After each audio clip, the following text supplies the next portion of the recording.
بسم الله الرحمن الرحیم. نن زموږ د طریقة العصریه د اول حصے سبق نمبر 219 ته او الدرس السابع والخمسون 50 نمبر درس ته. په دې 50 نمبر درس کې به ان شاء الله موږ نن اولنې سبق وایو او بیا به د هغې نه پس تمرین حل کوو. دې نه مخکې یو سبق ویلی په هغې کې ضروري قاعده ویلې وه. ضروري قاعده هم دا ویلې وه چې د 11 نه واخله تر 19 پورې 11 نه تر 19 پورې دا عدد چې دی که نه اعداد چې د دې کله معدود نه معدود هغه مؤنث وي نو دا اعداد به بیا دغه راځي. په دې اعدادو کې به اولنۍ حصه مذکر وي، دویمه حصه به مؤنث وي او د 11 او 12 دواړه حصې به مؤنث وي. نو اول مونږ انسی زده کوو، اعداد زده کوو د 11 نه تر 19 پورې. 11 نو 11 مؤنث دی، 10 مؤنث دی. نو دا به دواړه مؤنث استعمالیږي، اله به مؤنث استعمالیږي چې کله د دې معدود مؤنث وي. نو بیا به د 11 او د 12 دواړه حصې، اوله حصه 11 او دا دویمه حصه 10 دا دواړه حصې به مؤنث استعمالیږي خو چې معدود مؤنث وي.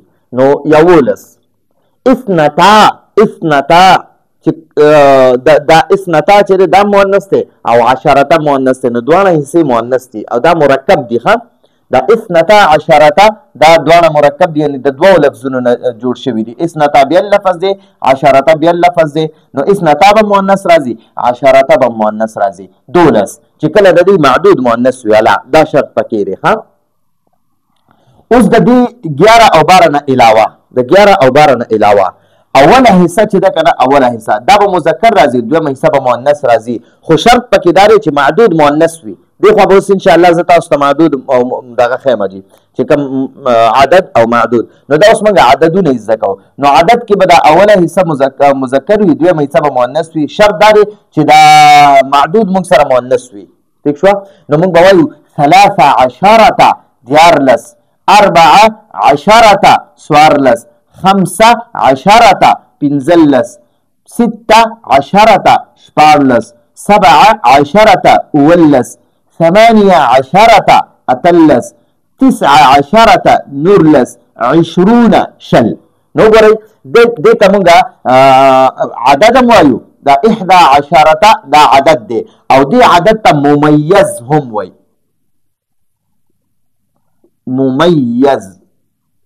ممیز ٹھیک شوه؟ نو 11 دا عدد هم دی، ممیز هم ورته وایي. د نحوی په اصطلاح کې ورته ممیز وایي. 12 ممیز، دې عدد ته ممیز وایي. 13 ممیز، 14 دا ممیز دی، 15 ممیز دی، تر د 20 پورې دا ټول ممیز راځي. ٹھیک شوه؟ دا چې کوم عدد وي دا به ممیز وي او چې کوم معدود وي دې ته تمیز وایي، تمیز. ٹھیک شوه؟ نو امید دی تاسو به د 11 نه تر د 10 پورې دا انسی زده کړي دي.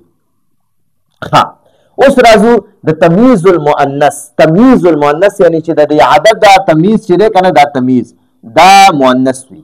ٹھیک شوه؟ نو دې کې به موږ دغه مشق کوو چې دا عدد دی 11 عدد دی او ساعتا معدود دی، معدود. نو ګورئ موږ سره دا ساعتا مؤنث دی، مؤنث. نو موږ سره چې کله دا معدود مؤنث وي که نه، معدود چې کله مؤنث وي نو بیا به موږ سره د 11 او 12 دواړه حصې، اوله حصه او دویمه حصه 11 او 10 دا دواړه حصې، دا د عدد دا دواړه حصې، د عدد دواړه حصې دا به موږ سره مؤنث راځي، صرف د 11 او د 12.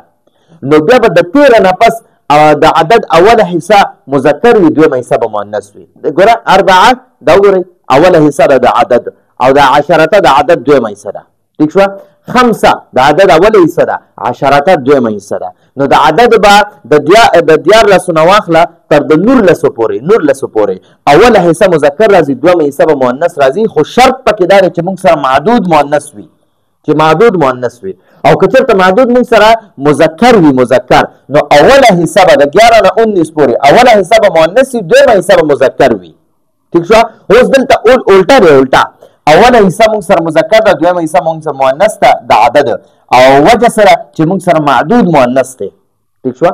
نو 11 ساعتا 11 ګړۍ، 12 12 ساعتا ګړۍ، 13 وګورئ دا احدا او اثنتا دا دواړه مؤنث دي او عشرة مؤنث دي نو د عدد د 11 او د 12 دواړه یې به مؤنث وي خو شرط دا دی چې کله موږ سره معدود مؤنث وي چې معدود موږ سره مؤنث وي نو وګورئ ساعتن موږ سره معدود دی دا مؤنث دي نو موږ سره 11 او 12 دواړه مؤنث راځي خو د 13 نه پس په د عدد اوله حصہ مذکر وي دویمه حصہ مؤنث وي په موږ وایو 13 ساعتن 13 دا عدد دی 14 او ساعتن دا معدود دی غړی وي غړی ساعتن غړی 13 14 ساعتن غړی نو دا 13 دا 14 شری دی ته ممیز وي د نحوی په اصطلاح کې او ساعتن دا غړی چې دی عدد معدود نو د تمیز وي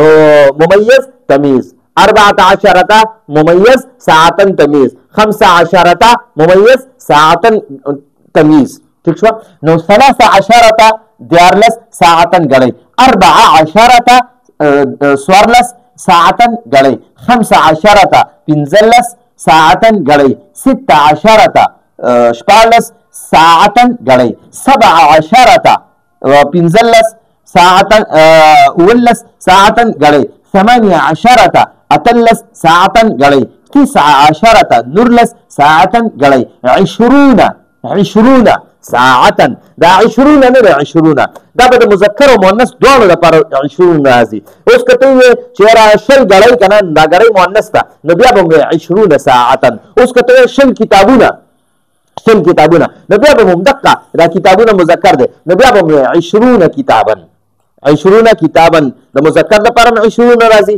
او 20 ساعتن د مؤنث لپاره 20 راځي نو را 20 30 40 50 60 70 80 او 90 تر د یعنی 20 30 40 50 60 70 80 90 نو دا ټول چې دي کنه د 90 پورې دا ټول دا به موږ سره دغه جوړیږي دا به موږ سره د مذکر مؤنث دواړو لپاره یو شان راځي 20 ٹھیک شو 20 ساعتن شل غړی تبه 20 قلما شل قلمان بیا دغه شانتي وای 30 ساعتن دیرش غړی عمدک شانتي وای 30 قلما دیرش قلمان ٹھیک شو نو د مذکر مؤنث لپاره د حیان نه دي د 20 نو واخله تر 90 پورې د حیان د لس نو دا د مذکر مؤنث دواړو لپاره یو شان راځي خجی اوس راځو موږ له یو څو جملې راکړې دي واته جملې دي او بیا راغی موږ ترجمه لیکلي نو موږ ته هذه مدرسه دا مدرسه ده ابتدائي مدرسه ده یعنی پرایمري مدرسه ده پرایمري د اول کلاس نه تر 5مه پورې چي نو هغه ته هذه مدرسه ابتدائيه دا ابتدائي مدرسه ده یا دا څه دا پرایمري سکول دی ٹھیک شو اوس وی هذه مدرسه البنات هذه مدرسة البنات هذه دا مدرسة البنات د جنکو مدرسه ده بنات جنکو ته وای ٹھیک شو دا بنات چې دا د بنتون جمع ده بنتون یوی جنې ته وای او بنات ډیرو ته وای نو وای هذه دا مدرسة البنات د جنکو مدرسه ده فيها دی کی یعنی دی مدرسه کی دی فی سره کوم ها ضمیر دی نو دا د مدرسې ته راځي دی ٹھیک شو فيها دی کی 5 درجات 15 درجې دي وګوره دا 5 موږ سره عدد دی او دا درجات موږ سره معدود دی نو ګوره چې کله د 3 نواخله 10 پورې موږ سره عدد چې کنه عدد دا به موږ سره د کوم معدود چې دا به موږ سره جمع راځي او مکسور راځي جمع مکسور راځي دا د 11 نواخله تر 99 پورې چې کوم موږ سره عدد وي د هغه معدود به واحد راځي واحد او دغه راځي دا منصوب راځي مفتوح به همیشه به فتحه وي نو ګورئ 5 درجات 15 درجې في الدرجه الاولى اول درجه کې في الدرجه الاولى اول درجه کې یا په اول جماعت کې 20 20 شل طالبه طالبان جنکې دي طالبات جنکې دي ٹھیک شو وفي الثانيه او دویمه درجه کې 15 15 توي 15 طالبه طالبات دي جنکې دي طالبات جنکې دي وفي الثالثه او دریمه درجه کې 14 سورلس طالبتن طالبات دي. نو دا وګورئ دا 14 دې ته عدد هم وایي او ممیز هم ورته وایي او طالبتن ته معدود هم وایي او تمیز هم ورته وایي. ټیک شو. وفي الرابعه او څلورمه درجه کې 12 12 طالبتن طالبات جنکۍ دي. وفي الخامسه او پنځمه درجه کې 10 طالبات. وګورئ نو ما تاسو د 3 نه اخله 10 پورې دا عدد چې د دې عدد معدود به جمع راځي او مکسور به وي کسره به وي دا وګورئ کسره ده په دا دو زیرو لري په. ټیک شو. نو 10 طالبات لس طالبات جنکۍ دي. ټیک شو. ها دا هم سره هغه جملې وشوي. دلته موږ اوس استفهامیه جملې راکړي. استفهامیه جملې یعنی سوالونه دي او داغي جوابونه به موږ ورکو. نو سوالونه دي وای کم طالبتن کم معنا سمره سمره طالبتن طالبات جنکۍ فی الدرجه الاولى اوله درجه کې دي. په اوله درجه کې 100 طالبات دي. کم طالبتن فی الدرجه الاولى اوله درجه کې 100 طالبات دي. نو موږ جواب ورکو. جوابونه مې د خپل کړي. فی الدرجه الاولى اوله درجه کې فی الدرجه الاولى درجه الاولى معنا اوله درجه او فی معنا کې. نو موږ وایو اوله درجه کې 20 طالبتن شل طالبات جنکۍ دي. شل طالبات جنکۍ دي. اوس بیا را سوال کوي وکم طالبتن فی الثالثه کم طالبتن فی الثالثه دریمه درجه کې 100 طالبات دي. دریمه درجه کې کم طالبتن کم معنا 100 طالبتن طالبات دي فی الدرجه فی الثالثه دریمه درجه کې. نو موږ جواب ورکو فی الثالثه دریمه درجه کې 14 دا عدد دی 14 او دې عدد ته ممیز هم وایي او طالبتن معدود دی او دې ته تمیز هم وایي. نو موږ سره چې ګورئ د 11 نه واخله تر د 99 پورې چې څومره عدد دی نو د ده به موږ سره د کوم معدود چې راځي که نه معدود یا تمیز نو دا به موږ سره واحد راځي. نو ګوره طالبتن یوې طالبې ته وایي. ټیک شوه. او مفتوح په وي مفتوح. ټیک شوه. نو فی الثالثه دریمه درجه کې 14 طالبتن طالبات جنکۍ دي. اوس بیا سوال کوي وای کم طالبتن 100 طالبات دي فی الرابعه څلورمه درجه کې. نو موږ جواب ورکو فی الرابعه څلورمه درجه کې 12 نو ګورئ دا 12 موږ سره دواړه حصې مؤنث دي. دا 12 دا مؤنث دی 10 مؤنث دی. دا عدد دواړه حصې مؤنث دي وجه سره موږ سره معدود مؤنث دی. ټیک شو. نو موږ به 12 طالبتن طالبات دي. فی الرابعه څلورمه درجه کې 12 طالبتن طالبات دي. اوس بیا سوال کوي وای کم طالبتن 100 طالبات دي 100 طالبات جنکۍ دي فی الخامسه پنځمه درجه کې یا په پنځم جماعت کې. ټیک شو. که مدرسه ته مراد اخلي نو په پنځم جماعت کې په پنځمه درجه کې او کنه ته سکول مراد اخلي نو په پنځم جماعت کې یا پنځم کلاس کې 100 طالبات دي. نو جواب ورکړي فی الخامسه پنځمه درجه کې 10 طالبات 10 دا عدد دی طالبات معدود دی. نو دا عدد موږ سره د 11 نه کم دی د 11 نه کم دی. نو موږ سره چې کله عدد د 11 نه کم وي او د 2 نه بره وي د 2 نه بره وي 3 4 5 6 7 8 9 10 نو موږ سره عدد به د دې عدد چې کوم معدود دی هغه موږ سره جمع راځي مکسور به راځي.